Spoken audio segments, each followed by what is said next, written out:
Hello everyone, welcome to Cyberscoop TV. Greg Otto, your managing editor here. We're coming to you from the 2017 Black Hat Conference, and I'm talking with Travis Farral, the Director of Security Strategy for Anomali. Travis, thanks for joining us today. Of course, man. How you doing? Doing well. So, one of the bigger attacks that we've seen in the past couple weeks is the NotPetya attack in Ukraine, and there's been a lot of talk about the attribution. A lot of people have said in ranges of confidence that Russia is responsible for that. I would love to hear your thoughts on sort of why the attribution behind that is so vague, almost, for a word. Well, the thing about this is, if it is a nation-state act that's behind it, such as Russia, they're not going to leave like smoking gun stuff that says, yes, it was completely us. And this is nation-state stuff. But, in the case of Russia, Putin's a big fan of, leaving his sort of calling card on these things that you kind of knew it was him. Like when, he throws the journalist out the window, everybody knows it was Putin that ordered it or whatever. But it's never a way to finger it directly back to him, It's just how he operates. And so if he's trying to use this to send a message to Ukraine, there's still ongoing fighting. We had 9 soldiers die just this last week, actually, in the fighting there.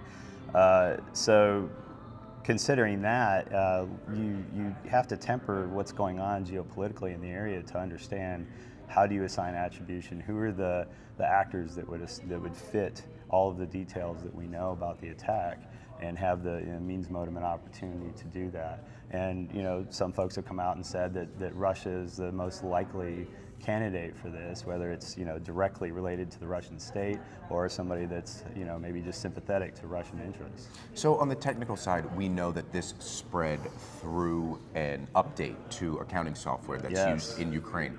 How can organizations around the world guard their software supply chain so they know things like this won't happen in the future? That's a really good question. And the good thing about, it's awful that things like NotPetya happen, but one of the good things that comes out of these things, we always learn something. In this case, we learned, oh my goodness, supply chains, our suppliers of software can be infected and thereby infect our environment and our ecosystem.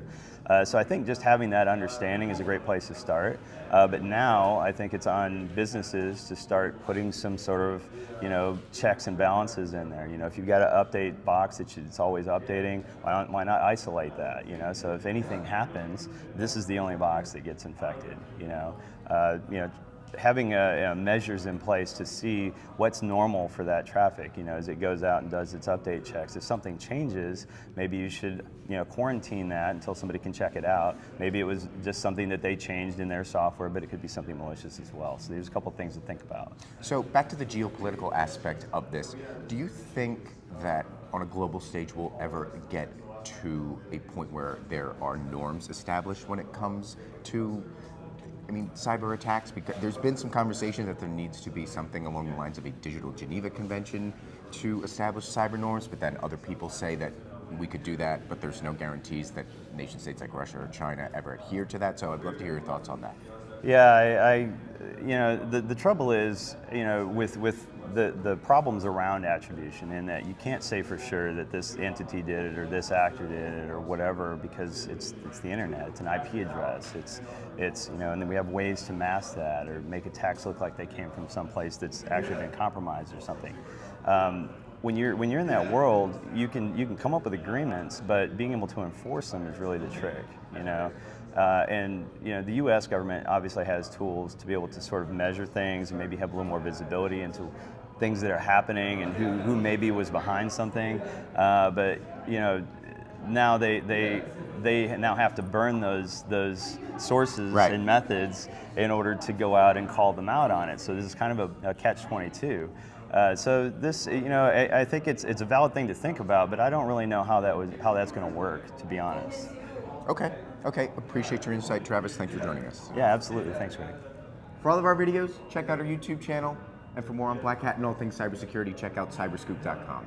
I'm Greg Otto. Thanks for watching.